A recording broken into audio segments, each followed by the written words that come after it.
Good afternoon, everyone. I am Merce Labordena. I am the Senior Policy Advisor at SolarPower Europe, and I also oversee the activities of the resource platform.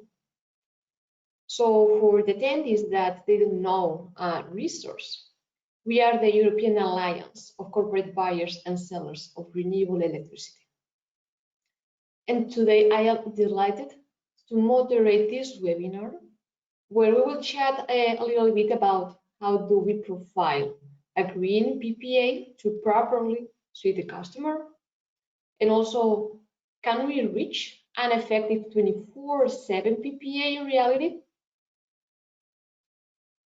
Before we start, I also would like to mention some brief housekeeping rules. So this event is being recorded and will be published in the resource website. Then we will be answering your questions and towards the end. So please do submit your questions on the panel provided as we go along. So feel free. Then, so I welcome all of you to stay 1 hour with me. And of course, what is more important, I welcome all of you to ask questions to the top industry leaders that will be with us today. This is Shannon, Wojcik, the Energy Program Manager at Microsoft, Mariah Kennedy, also Head of DC Energy Strategy at Microsoft, Simone Accornero, CEO of FLexiDAO, and Klaas Bauermann, Head of Origination Downstream at Statkraft. So first, I will call Shannon and Mariah, and I will have a chat with them. Then I will call Simone, and then Klaas. And I will bring them into a conversation to hear their thoughts on the topic. All right. So first of all, why a dedicated chat on moving towards 24/7 renewable energy? And that's it because there are some companies that believe that there is a clear and also an urgent need to address climate change, and they do recognize also that responsibility starts with their own actions. For this reason, some companies are committed to taking action to save the energy future by developing clear and also low-cost sources for their energy supply. One of these companies is with us today, Microsoft, that is already powering its global operations with 100% renewable electricity in an annual basis. So, well, we will listen to our speakers later, but I would like to quickly mention that some ways that companies could achieve that is by actually buying renewable energy credits or guarantees of origin, also subscribing to green tariffs, and investing, of course, in renewable energy projects, which can be off-site or installing solar panels, for example, covering the rooftops of their facilities. Yet, if we are to actually fully decarbonize our energy consumption, then it needs to be met with renewable energy on a 24/7 basis until or unless the residual mix of the grid is fully green, is fully renewable. So actually my question to you and also the speakers is what are the main challenges to 47 renewable energy, and how can we make it easier to consume renewable energy 24/7, and what are the tools available to facilitate this adoption and this energy transition? All right, so after this briefing, I would love to first call Shannon and Mariah. So Shannon is the Energy Program Manager, and Mariah is the Head of DC Energy Strategy at Microsoft. And they work within the team that ensures data center capacity and also assist Microsoft in meeting its ambitious renewable energy targets.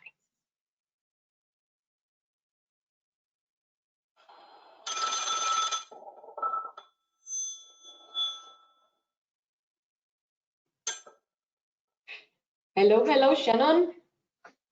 Hello, how you doing? Very good, and you? Doing well. Sitting here in my home office in Seattle. In Seattle. Nice, nice. I think that right now, what time is it? It's something like 9 o'clock in the morning. It is just getting our day started. Very good. Awesome. So thank you for joining us today. And to start with, could you just please explain us a little bit how Microsoft engages with the energy system? So why Microsoft? Why is Microsoft a part of our renewable energy conversation? Yes, Merce, it's such a surprise to have your call today. Thank you so much. It's a pleasure to talk with you. Um, that is such a great question because I think that people hear Microsoft and they think of its role as an energy consumer. But really, Microsoft has three distinct identities in its engagement with the energy system. Mhm. The first identity, I think we already touched on. Microsoft is an energy customer, and we have data centers that serve our customers, which span large and small businesses, to governments, to hospitals, to Mhm. schools. And our Azure platform is available or coming soon in 20 countries, and we have more than 61 data center regions. And as an energy consumer, Microsoft requires high reliability for our customers, speed to market, and we're also a cost-conscious energy purchaser. But in addition to being an energy customer, Microsoft engages in the energy Mhm. system in two other ways. So the second identity, I think, is as a renewable energy procurer and a Uh-huh. demand response provider with ambitious sustainability targets, as Okay. you were mentioning earlier. And the third, and finally, Microsoft is a technology company and a technology solutions provider that can assist energy companies and others with a platform on which to innovate. So I guess in answer to your question, Microsoft is engaged in conversations around renewable energy as a consumer, as a producer, and as a technology solutions provider. So we're really excited to have this conversation with you today. Very nice. Thank you, Mariah. So it seems that the 24/7 platform sounds like an exciting one. And I guess, Shannon, would you be willing to provide a little bit more background on Microsoft work there? Sure, yeah, I would love to. So I would say before we get into exactly what the platform is, just talking about the reasons for why we developed this platform. Mm-hmm. So about 2 years ago, Microsoft announced in Sweden that our data centers would be powered by 100% renewable energy. And one way we track this, as you talked about earlier, is through annual true-ups. So looking at total consumption and production on a yearly basis.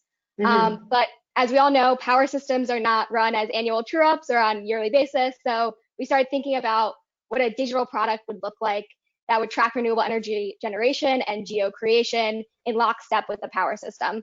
So that is when Vattenfall and Microsoft decided to join forces in order to develop a first of a kind solution Mm-hmm. to match renewable energy hourly.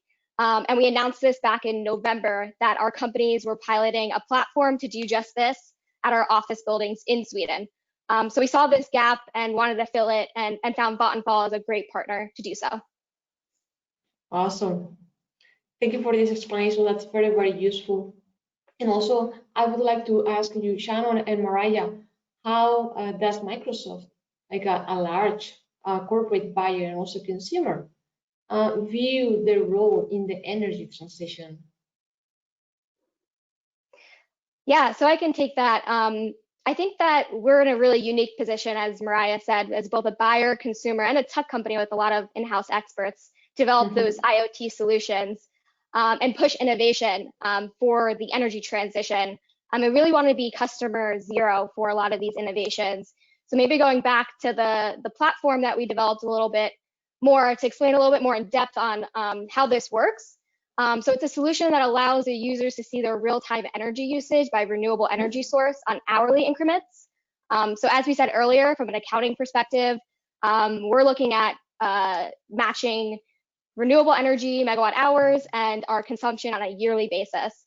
So at any hour, a business doesn't actually know the source of the energy they are actually consuming or the carbon intensity of the grid. So you could potentially Right. be claiming renewable energy usage from a wind farm, let's say, that maybe produced a geo during that hour, but did not actually run during that hour, or sorry, produced a geo during that month, but didn't produce the Right. geo during the hour that you're consuming in the data center. And it might be more carbon intensive during that time when you're claiming a renewable energy geo. So what the platform does, oh, sorry. Yeah. No, that's actually a very interesting point. So you say that it's not necessarily to consume the electricity at the same time that is produced, right? Yeah. Yeah, exactly. So this is something that we saw a gap for. There was no ability to actually see what you're consuming during an hour.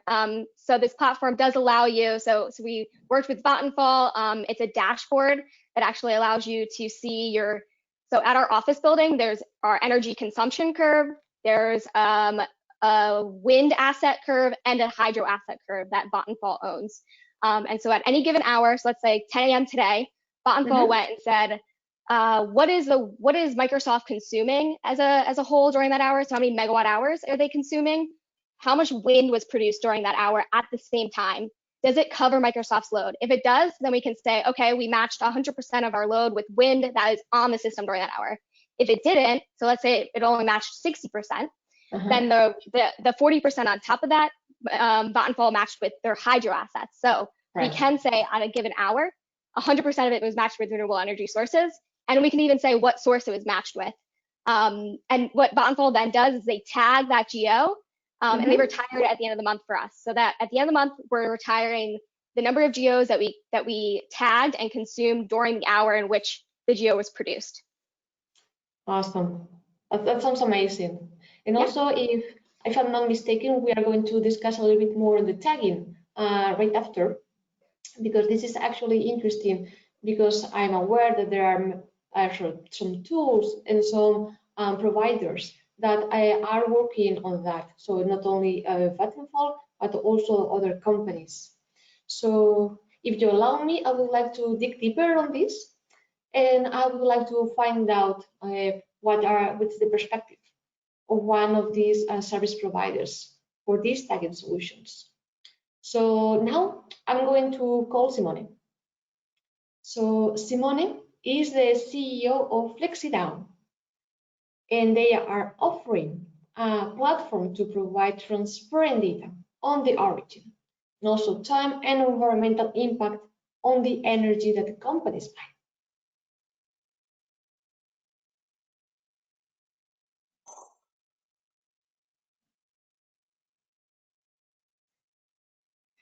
Hello, hello. Is Simone there? Hello. Hi, Merce. Hi. Hello. Can Hi, you hear how me are well? you? Yes, very Oh, well. good, thanks. I'm in your Barcelona, so I'm doing great.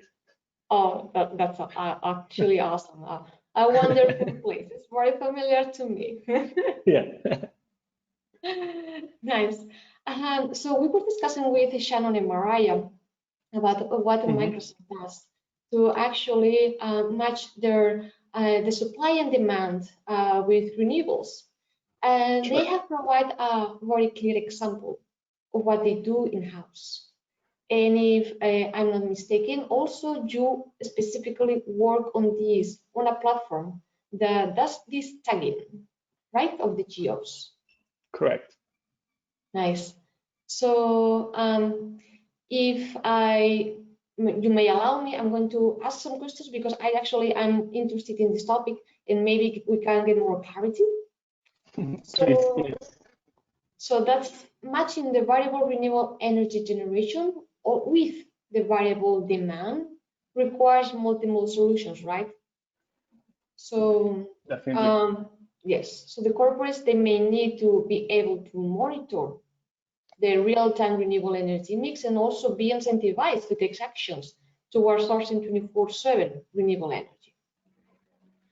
So my question to you is, what do you think that are the challenges that corporates face to match supply with the demand 24/7? What is FlexiDAO doing to help these corporates to be there to achieve that point? Let's see, the challenges are definitely many, and if you allow me, maybe we can leave the part on the incentives for later. But personally see at FlexiDAO the procurement of renewable energy as a journey that has several milestones, and we think should have 100%, 24/7, 365 days per year procurement of renewable energy as kind of the pot of gold at the end of the rainbow, right? Okay. And it's a journey. But then the main challenge that I think that companies face is that they lack meaningful and granular data.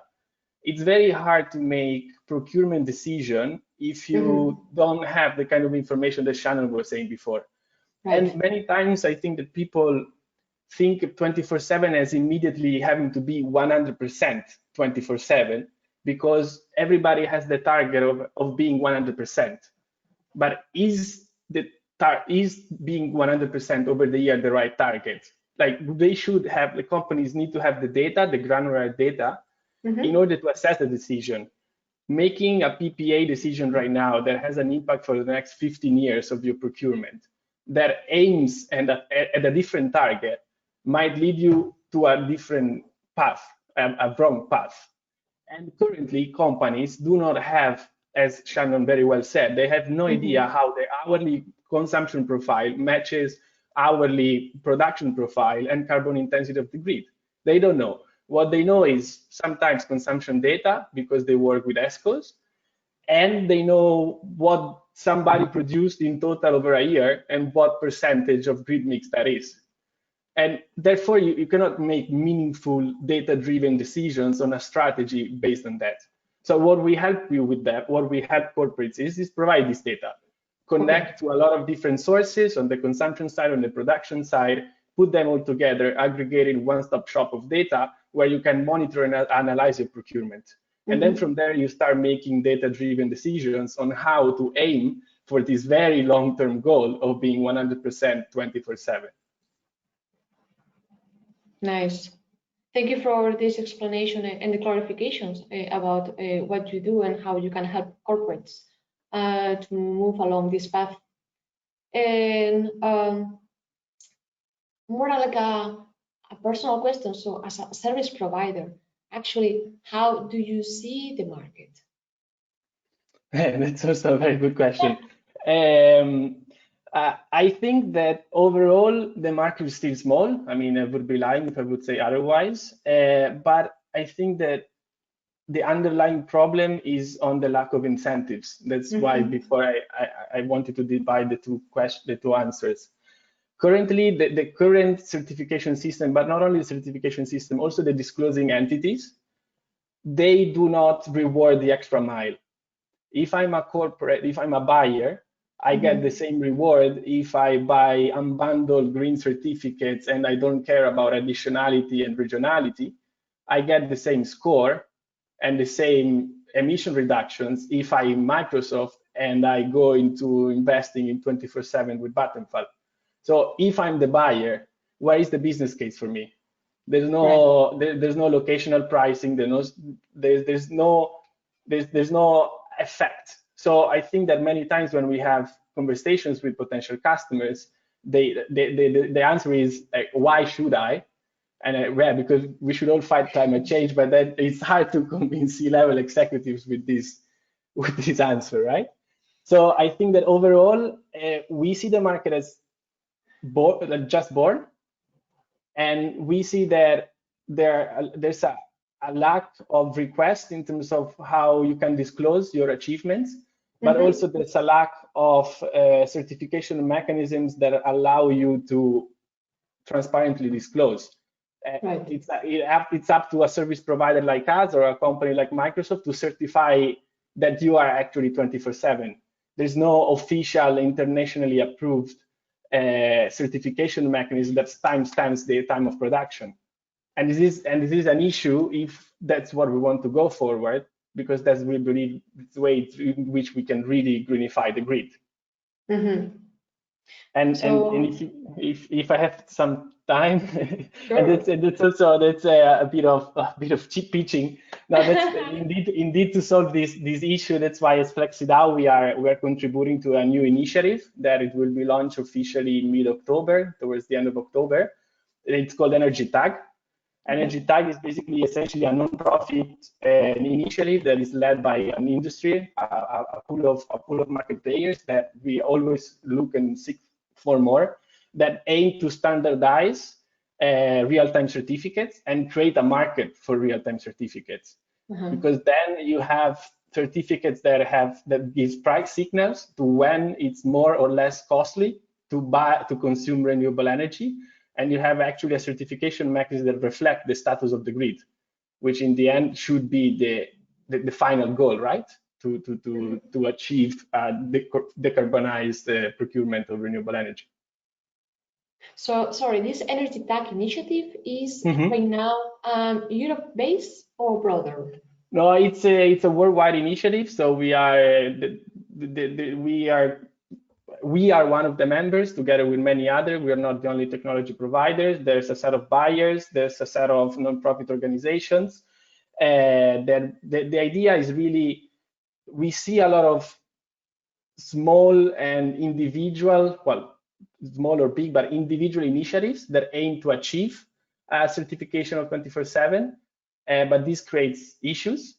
And because we are not taking the same approach, then it's like comparing apples with oranges. But then it's not only for 24/7 sector coupling, like creation of green hydrogen. If you cannot prove time of production, how can you certify green hydrogen? It's impossible. You need a line, and so on. Storage, demand response. So the aim is for the sector to come together and set a standard of what it means to have an hourly certificate, how can we trade it, and how can we make claims based on it.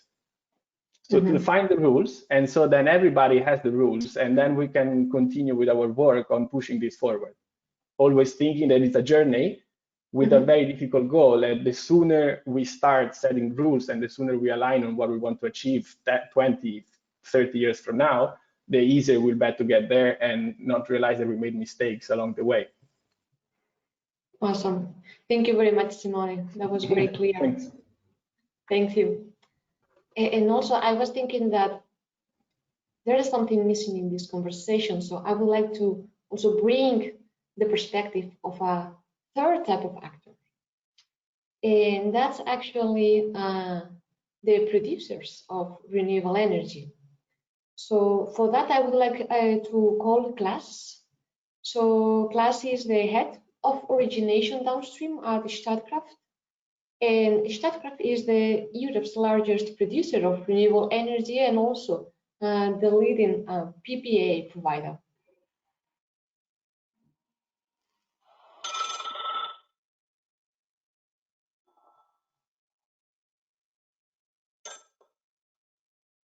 Hello, everybody. Hello, hello. Hi. Hi, Klaas. How are you? I'm good, thank you. Yourself? Very good. Thank you very much. Thank you for joining us in this call today. It has been very, very interesting so far with Simone, with Shannon, with Mariah. Now we would love to hear a little bit from you and from your experience, because you bring a very different perspective. And this is also crucial to this conversation, and also to understand all the complexities of how we can make this energy transition happen. So I would love to hear a little bit from you first. What's your job at the Statkraft? What do you do? Sure. I'm working in the origination department, and that's maybe a term that's not very familiar to everybody. The origination department in Statkraft is responsible for our customer business. And our job can be explained as something between, I would say, business development and sales. I'm working in the team for Central Europe, so we're covering Germany, Austria, Switzerland, and currently expanding into Southeastern Europe. And my role as head of Origination Downstream is to organize all our end customer related activities. Okay, nice. Thank you for this explanation. That's very helpful. And I would like to continue that, well, in addition to the tools that we have heard that companies can use to monitor and also to certify the real-time renewable energy consumption, I think that we also need to reduce the carbon intensity of the electricity mix itself. So that means require significant amounts of new build renewable energy capacity. And it's my understanding that this is where Statkraft comes in. So Statkraft, the Europe's largest generator of renewable energy. So Klaas, from your experience in the markets, what do you think that are the main roadblocks that are preventing corporates from closing more PPAs? Well, I think that's a good question, not very easy to answer, because certainly there are a lot of roadblocks. But I think if I can share a little bit from the experience that we have made, what we have learned during our discussions with developers on the one side, and especially with corporates on the other side, is that both parties have completely different needs or interest when negotiating or entering into a PPA. That leads to a huge gap between what developers need to facilitate their project and what corporates ask for in order to be able to properly integrate the PPA into their supply. And this is, in my opinion, the major roadblock that we see. If you wish, I can give you an easy example on that one. Please.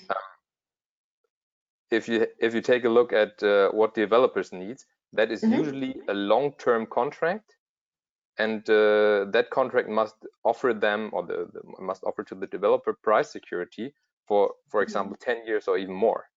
And many corporates, I don't say all of the corporates, but many corporates do not want to be exposed to a 10 years fixed price contract, for example.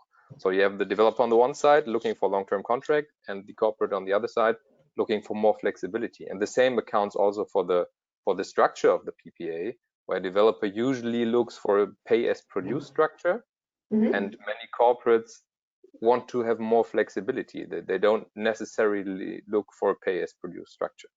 And I think that is the main issue ahead. Okay, I see.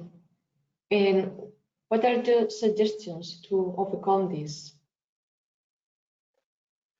To overcome the roadblocks that you may find on the way. What are your suggestions? What are your ideas? Yeah. Getting back to the roadblocks that I just talked about, what I perceive personally as very problematic, I'm not sure if those roadblocks really have to be removed in a traditional way. It's more the question of whether you really need to deal with them or not.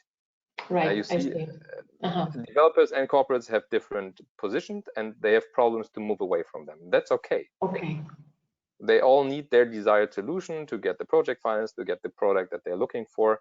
And as the consequence, this is perceived as a roadblock. And this also increases the degree of complexity into potential negotiations. So this just doesn't have to be a problem, because those major roadblocks can easily be removed or cleared if you make use of an integrator who knows how to deal with such kind of questions and understands both sides. And I believe this is something that Statkraft and also other companies, but we can facilitate. We know exactly what the one side wants, as we are also a developer, but we also know and understand what the corporates want. And that is exactly why the integrator role that Statkraft represents is so crucial, as it allows to, let's say, smoothly integrate renewable energy into the market and into the supply of corporates that do not have energy as their core business. I see. And do you think that there's like a risk by adding complexity and real-time monitoring? So this could hinder the take-up by new corporates? Yeah, I mean, PPA is such as a complicated product, right? And by adding even more specifics to it, you do indeed complicate it. But as I said, this complexity is primarily driven by having to deal with things that you usually don't deal with. And therefore, I believe an integrator like Statkraft can provide products like the ones that we have developed, that solve the issue for the developer and also for the consumer or for the corporate. And that is why this complexity, it is there, but it doesn't have to stand in the way of discussing a PPA if you're a corporate, because there's an easy solution for it. This complexity can be outsourced easily, and you will find partners that do it, that solve those issues more easily and maybe cheaper. And I think that helps a lot, and that should help to overcome these issues and also the complexity of this market. Definitely. I see. Okay, awesome. Thank you very much, Klaas. You're welcome. That was very comprehensible. And now that we have hearing the views of all of you from all these different perspectives, from the different actors, actually, now that I have you all four in the same call, I would like to talk a little bit to each other. And actually, I'm already like receiving questions from the audience. And if you want, I can already start this Q&A section. So the attendees, you feel free to continue sending these questions, and I can pass these questions to the four speakers. And that being said, I would like to start asking the question from the speakers. And we may have some, for instance, from Simone from FLexiDAO. So is it true that FLexiDAO is using in the solution blockchain? And if so, how is FLexiDAO leveraging blockchain as a tool? Sure, thanks. Yes, it is true. For us, blockchain is indeed the enabler that we use for the certification. So basically, the way it works essentially is that production data, so small production volumes, becomes a token on the blockchain, a digital certificate. And once it's on the blockchain, it can be easily traded around. So now guarantees of origin are a monthly row in an Excel or in a database that it adds a lot of operational complexity to trade it around, transfer it, especially if volumes grow and granularity grows.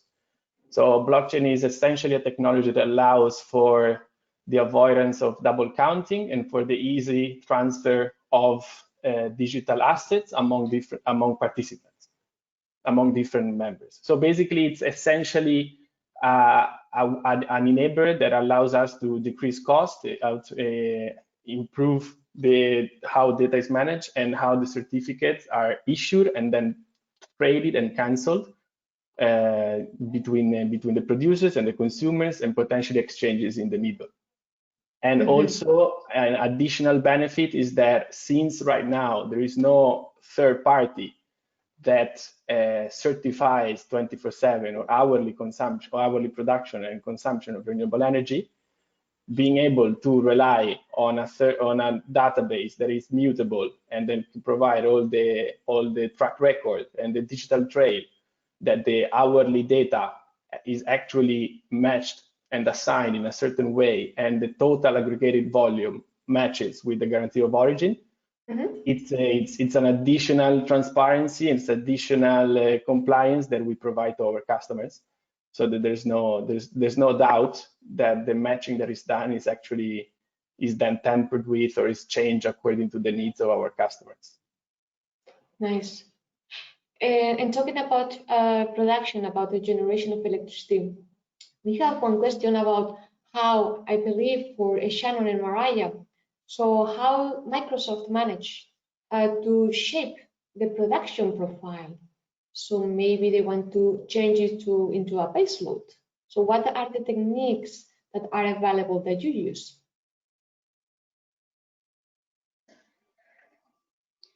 I don't know, Shannon, if you have a response to that. I guess the question is getting at how whether or not, is it asking whether or not we're load shifting? I guess maybe I'm not. I think so, because it's about changing the shape of the production profile. So actually, whether Microsoft uses certain techniques to specifically, as you mentioned, to shift the load. So I guess this goes more along the lines of managing the efficiency of the data centers. You know. Yeah, that's a good question. We're currently not load shifting at our data center facilities as of right now. We do have a lot of different programs that help with ancillary services at our data center. So we just launched pilots on grid interactive UPS systems, which can provide frequency back to the grid in order to be able to implement more renewables on the grid. And we have a lot of behind the meter energy infrastructure that we use to provide these grid services back to the TSOs and the utilities. So we're not load shifting, but we are using different on-site resources to provide services. Yeah, and just to follow up on that, we actually have a variety of different pilots on the technologies that we're utilizing in this space, and we're actively researching ways in which we can utilize technologies that are cleaner. And so actually just in the last couple of months, the company has come out with an announcement that we will use diesel-free backup generation at all of our data centers within the next 10 years.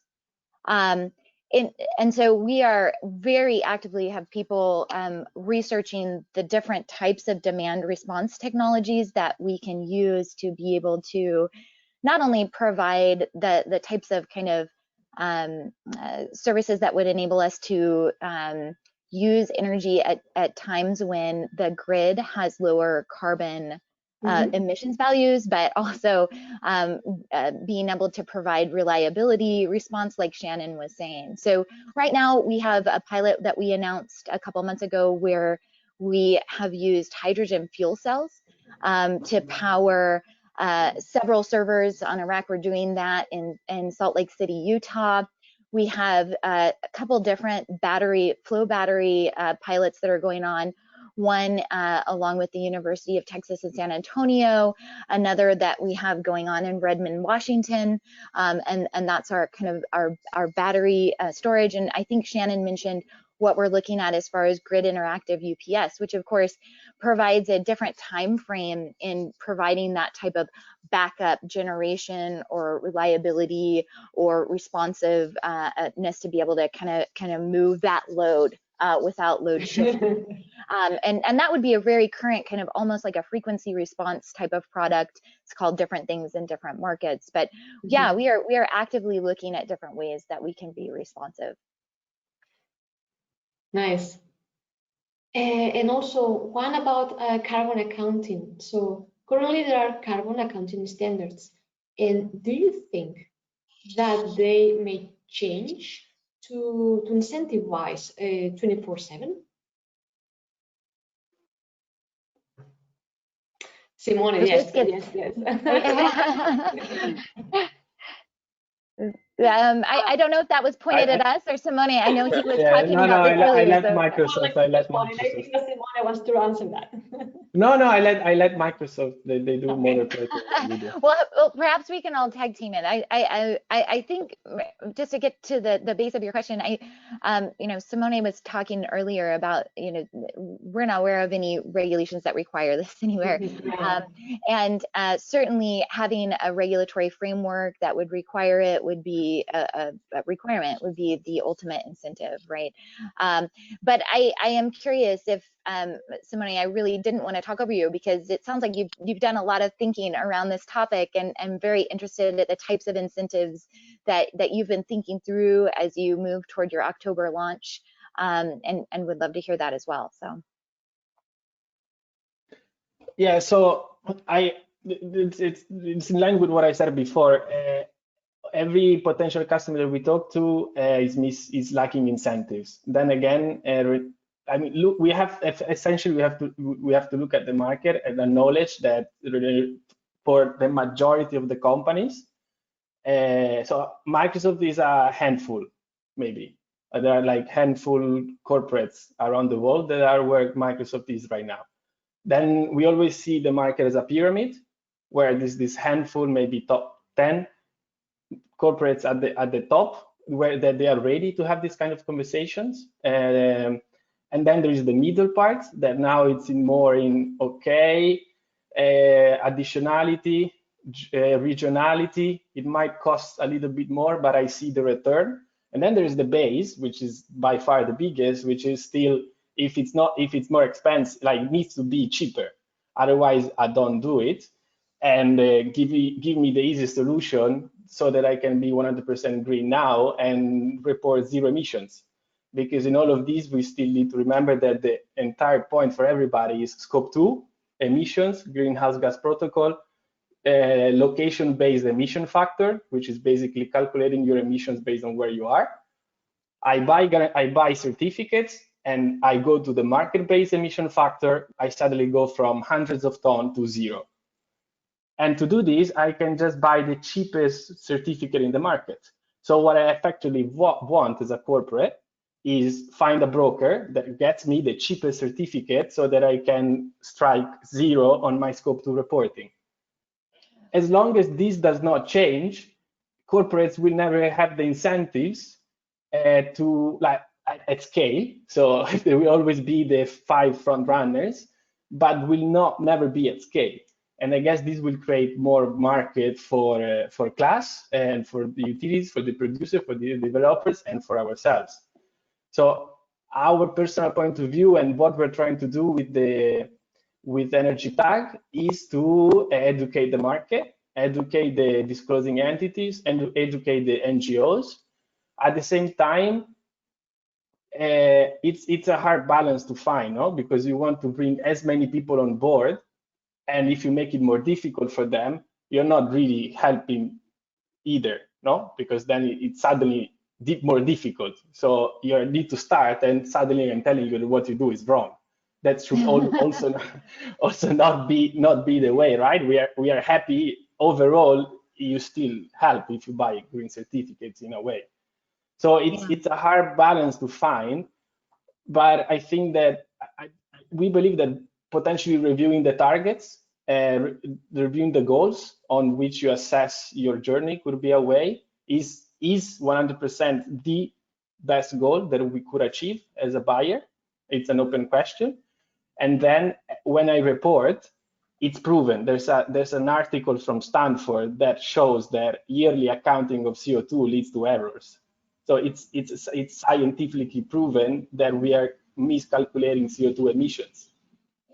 I think you're making such good points, Simone. And I think from Microsoft's perspective, the company has made some really ambitious sustainability targets. And Brad Smith, our president, has come out and said, look, we see the gaps in the way that we have been, the broader we have been trying to calculate the use of renewable energy to cover our energy consumption as corporations. And as a result, in January, the company came out with some pretty ambitious targets that we're actually hoping will create some of the incentives that you're talking about to push our suppliers as well as our downstream emissions down. And so what those are on January 16th, and we have a blog about this, happy to send it to anybody on this call who hasn't seen it and would be interested.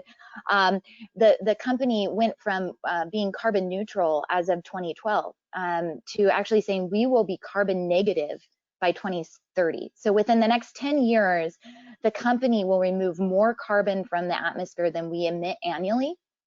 And that's based on a 2017 baseline. And then by 2050, we will remove from the environment all of the carbon emissions that the company has put out there since our genesis in 1975. And these are really ambitious goals. We've come out with a few other sustainability targets, but to really just get to the point on the carbon emissions piece and what we're talking about with incentives, the company is making these targets not only with our scope 1 or our scope 2 emissions that you were talking about, Simone, but we're making it with our scope 3 emissions as well. And that looks upstream and downstream. So we're really trying to push our suppliers to meet these targets and find new ways to reduce these carbon emissions across our entire footprint and all of the impacts that the company is making. And I think that is, to get to your point, what has to happen to move the mark in these areas. Right. If I may add something to that, Mariah, these targets are really ambitious and fantastic, but it really needs those front runners, and certainly Microsoft is one of them.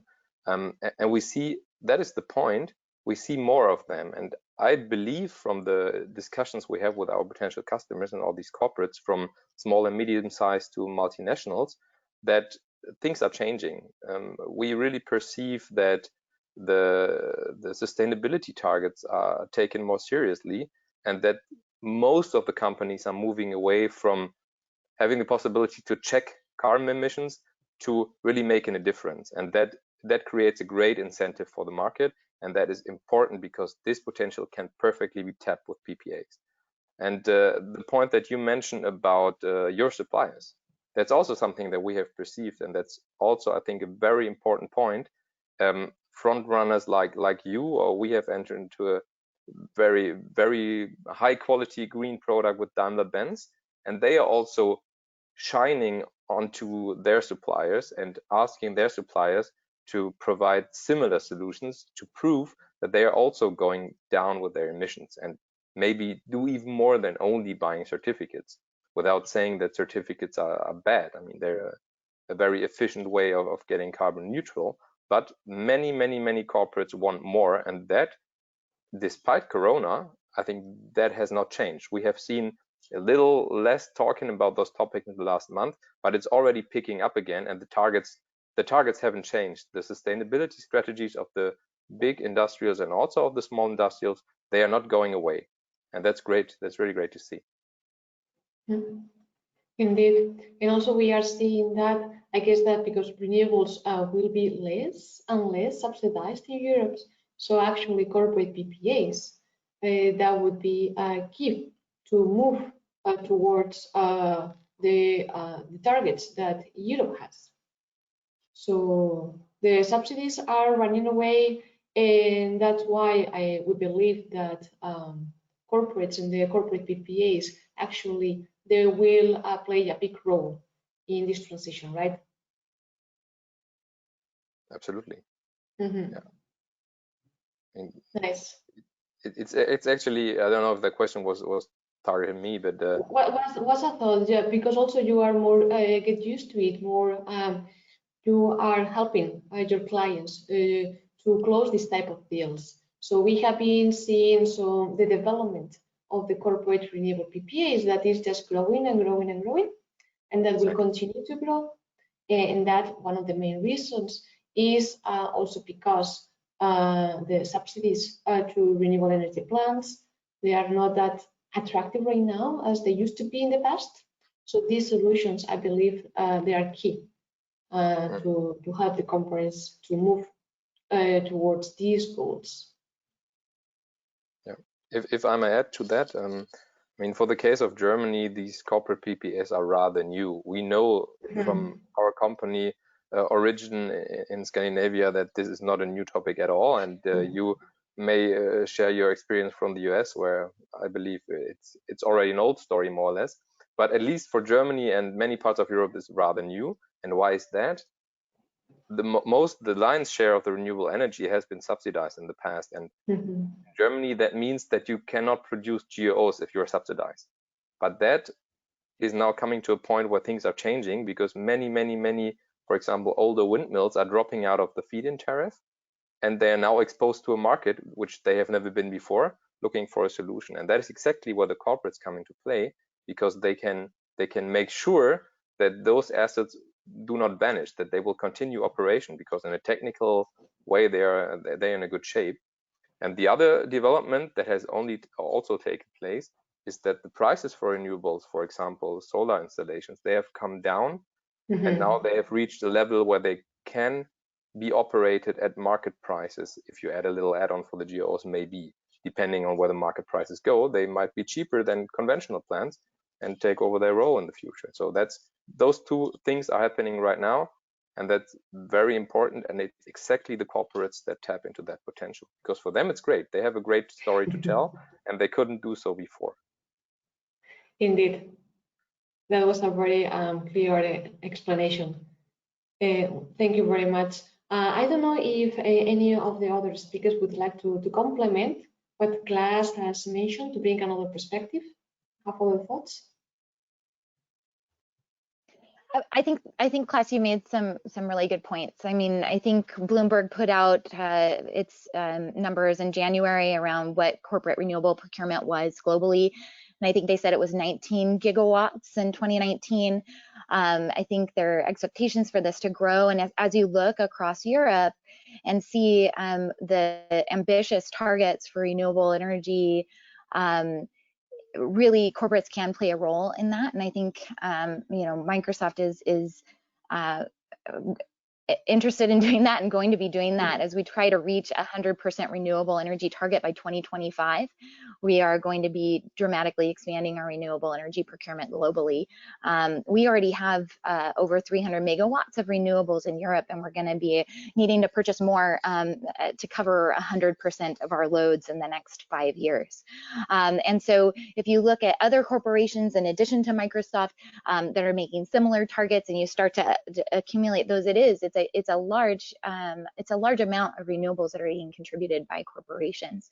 And we are seeing countries that are recognizing this and in fact relying upon it and meeting their renewable energy targets. If you look at Ireland, Ireland has baked into their RES scheme that 15% of the renewable energy that they will meet will come from corporations. And you know, so corporations are making a big impact, and we hope to be a part of that going forward. Awesome, that sounds fantastic. And I would like to bring this conversation to an end, and before doing so, I actually would like to finish with a closing question to each of you. So Shannon, Mariah, Simone, and Klaas, if you could choose one game changer for 100% renewable energy future to happen now, what do you think that it would be?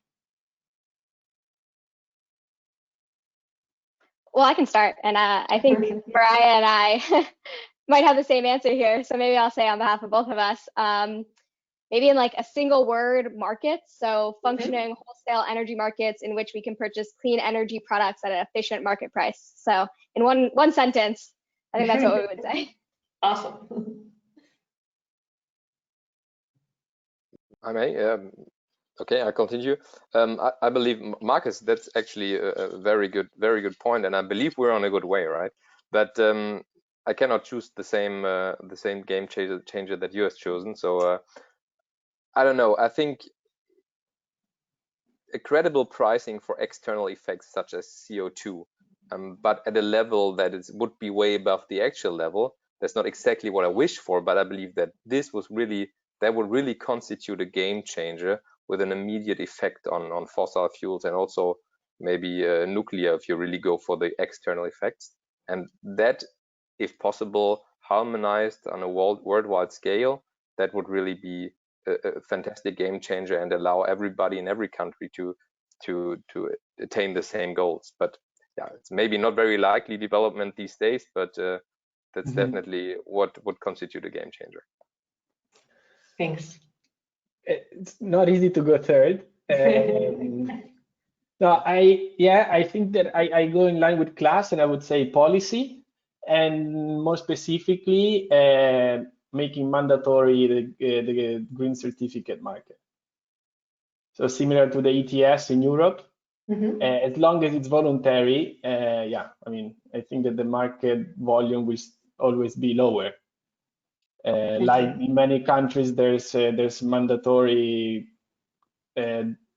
goals for producers. I think it should be the same also for consumers. Very good. Well, thank you so much, Shannon, Mariah, Simone, Klaas, for your great insights and also for being in the call with us today. And just to finish up, I just would like to remember or to say some words for the attendees that are listening to us. That just please remember to subscribe to resource the mailing list and also to follow the resource on the social media channels. And also you can find more data about our upcoming webinars. about this resource calling series. And yeah, and we will be addressing more topics, so you just can see what's up next, and also in our upcoming website that will be online soon. And just to close this webinar, to close this conversation, I just would like to thank you all again so much. Thanks all for calling. My pleasure. Thank you, Merce, for Yes, hosting thank us. you for the Thanks a call. lot. Yeah. Thank you. I wish you all a very nice rest of the day to everybody. Thanks a lot. too. Thank you. Bye And bye. you. Bye. Have a good one. Bye. You too. Bye.